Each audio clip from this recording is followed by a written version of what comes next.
കരിപ്പൂർ വിമാനത്താവള വികസനത്തിനായി സഹകരിച്ചവരും ഭൂമി വിട്ടു നൽകിയവരും ഇപ്പോൾ വലിയ പ്രതിസന്ധിയിലാണ്. കരിപ്പൂർ പാലക്കാപ്പറമ്പിലെ 18 കുടുംബങ്ങളാണ് വഴി പോലും ഇല്ലാതെ ദുരിതമനുഭവിക്കുന്നത്. ഇവർക്ക് ഏക ആശ്രയമായിരുന്ന റോഡ് എയർപോർട്ട് അതോറിറ്റി ഏറ്റെടുത്തതോടെ പ്രദേശത്തെ അങ്കണവാടിയിലേക്ക് പോലും വഴിയില്ലാത്ത അവസ്ഥയിലാണവർ. എന്ത് കഷ്ടമാണ്! പകരം റോഡെന്ന അധികൃതരുടെ ഉറപ്പ് ഇതുവരെയും പാലിച്ചിട്ടില്ല. പ്രശ്നങ്ങൾ പരിഹരിക്കുമെന്ന് സർക്കാർ ഉറപ്പുകൊടുത്തതാണ്. ആ ഉറപ്പും പാഴായതോടെ നിർമ്മാണ പ്രവൃത്തികളടക്കം തടഞ്ഞുകൊണ്ട് പ്രതിഷേധം ശക്തമാക്കാൻ നാട്ടുകാർ തീരുമാനിച്ചിരിക്കുകയാണ്. അഷ്കർ അലി കരിമ്പ അവിടെ നിന്ന് വ്യക്തമാക്കും എന്താണ് അവിടുത്തെ സാഹചര്യമെന്ന്. കരിപ്പൂർ വിമാനത്താവളത്തിന്റെ വികസനത്തിനായുള്ള ഭൂമി ഏറ്റെടുക്കൽ ഇപ്പോഴും പുരോഗമിച്ചുകൊണ്ടിരിക്കുകയാണ്. പക്ഷേ അതിനോടനുബന്ധിച്ചുള്ള അവിടുത്തെ പ്രദേശവാസികളുടെ പ്രശ്നത്തിന് ഇപ്പോഴും പരിഹാരമായിട്ടില്ല എന്നതാണ്. അന്ന് തന്നെ ജില്ലാ കളക്ടറും സർക്കാരുമൊക്കെ ഉറപ്പ് നൽകിയിരുന്നതായിരുന്നു ആരുടെയും വഴി മുടങ്ങില്ല എന്നത്. പക്ഷേ ഇപ്പോൾ ഇവിടെയുള്ള പ്രദേശവാസികളൊക്കെ വഴി മുടക്കി മതിൽ കെട്ടാനാണ് എയർപോർട്ട് അതോറിറ്റിയുടെയും അതുപോലെ തന്നെ അവിടെ നിർമ്മാണ പ്രവർത്തനം ഏറ്റെടുത്തിരിക്കുന്ന കമ്പനിയുടെയും നീക്കം. അതിനെതിരെയുമായി പലപ്പോഴും ഇപ്പോഴും ഇവിടുത്തെ നാട്ടുകാർ പ്രതിഷേധിച്ച് രംഗത്തെത്തുന്ന കാഴ്ചകൾ ഇവിടെ നമ്മുടെ കോൺസുലർമാർ ഇവിടുത്തെ നാട്ടുകാരൊക്കെയുണ്ട്. എന്താണ് ഇപ്പോഴും ഇവിടുത്തെ നിലവിലെ സാഹചര്യം? ഇവിടുത്തെ ഈ ഭൂമി കൊടുത്തവർക്കും ഉദ്യോഗസ്ഥർക്കും ജനപ്രതിനിധികൾക്കൊക്കെ ബഹുമാന്യനായ മന്ത്രിയുടെ നേതൃത്വത്തിൽ ഹജ്ജ് ഹൗസിൽ വെച്ച് സ്വീകരണം നൽകിയിരുന്നു. ആ സ്വീകരണ പരിപാടിയിൽ അന്ന് വ്യക്തമായിട്ട് പറഞ്ഞ 2 കാര്യങ്ങളായിരുന്നു. ഇനി ഈ ഗവൺമെൻറ്റിൻ്റെ കാലത്ത് ഭൂമി ഏറ്റെടുക്കേണ്ട ആവശ്യമില്ല, ഏറ്റെടുക്കുന്ന നടപടിയിലേക്ക് നീങ്ങുന്നതല്ല എന്ന് വ്യക്തമാക്കി പറഞ്ഞതാണ്. അതോടൊപ്പം തന്നെ NOCയുമായി ബന്ധപ്പെട്ട എയർപോർട്ട് അതോറിറ്റിയിലെ ജീവനക്കാർ അവർ ഇനി NOC വിഷയം ഇവിടെ ഇല്ല, ആർക്കും വീടെടുക്കാം, പരിസരത്ത് എവിടെയും വീടെടുക്കാം എന്നുള്ളതും ഞങ്ങളോട് പറഞ്ഞു. ഇപ്പം ഞങ്ങളെ മുനിസിപ്പാലിറ്റിയിൽ ഏകദേശം 600ഓളം ആളുകൾ NOC കിട്ടാതിരിക്കുകയാണ്.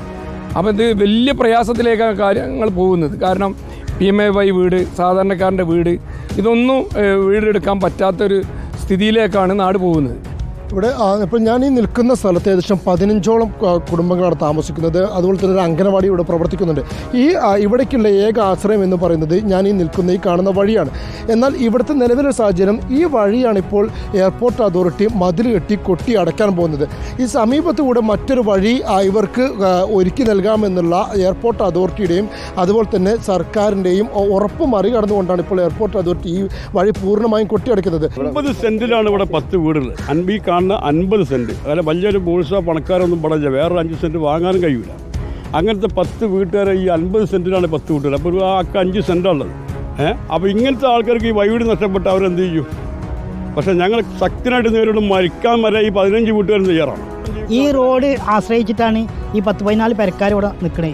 ഞങ്ങൾ വികസനത്തിന് എതിരില്ല, വികസനം വരട്ടെ, നാട് പുരോഗമിക്കട്ടെ. പക്ഷേ ജനങ്ങളെ ദ്രോഹിച്ചുകൊണ്ടുള്ള ഒരു വികസനം നാടിന് ആവശ്യമില്ല. 12 തവണ ഈ എയർപോർട്ടിൻ്റെ വികസനത്തിനും വേണ്ടി കുടിയൊഴിഞ്ഞ ആളുകളാണ് ഈ പ്രദേശത്തുള്ളത്. അവർക്ക് ഈ നാട് വിട്ടുപോകാൻ അവർക്ക് പ്രയാസമാണ്. ഇവിടുന്ന് എല്ലാവരും വീട് ഏറ്റെടുത്തമാര്, പിന്നെ എല്ലാവരും ആധാരം കൊണ്ടുപോയെടുത്താൽ ഞാനും കൊണ്ടുപോയെടുത്താണ്. എൻ്റെ സ്ഥലം ഏറ്റെടുത്തതാണ്. അതിന് എന്നോട് പറഞ്ഞ വർത്താനം എന്താ വെച്ചാൽ നിങ്ങൾ 4 സെൻറ്റ് സ്ഥലത്തിന് ഇത്ര ഉറുപ്പ്യുണ്ട് എന്ന് പറഞ്ഞ് അക്കൗണ്ടിൽ കയറാണ്ടായി വീണ്ടും ചോദിച്ചപ്പോൾ പറഞ്ഞത് ഇപ്പം ഇന്ന് 1.5 സെൻറ്റ് എടുക്കണുള്ളൂ, അതുകൊണ്ട് ഞാൻ തരില്ല എന്ന് പറഞ്ഞപ്പോൾ പറഞ്ഞതെന്ന് വെച്ചാൽ നിങ്ങൾ തന്നിട്ടില്ല, കോടതി മുഖാന്തരം കെട്ടി ആ സ്ഥലം എടുക്കുന്ന പറഞ്ഞു. അതിലെൻ്റെ കക്കൂസുണ്ട്, കുളിമുറിയുണ്ട്, സേഫ്റ്റി ടാങ്ക് ഉണ്ട് പറഞ്ഞിട്ടൊന്നും കേട്ടില്ല.